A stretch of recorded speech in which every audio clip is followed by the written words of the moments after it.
Everyone, good afternoon. তো তরকারি বয়েছি দিকে বাবার বাড়িতে, আর এই যে ছোট ছোট দেশি ধনিয়া পাতা। তো তোমরা চলো দেখাই গাছটি।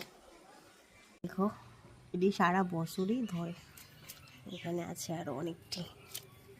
তো এটি এখন তরকারি করতেছি, তো তরকারি লিখা ভাবছি যে একটু ধনিয়া পাতাটি দিমু। ধনিয়া পাতা দিলে সব তরকারির একটা টেস্ট আলাদা হয়। তো এখানে আছে অনেকটি আছে।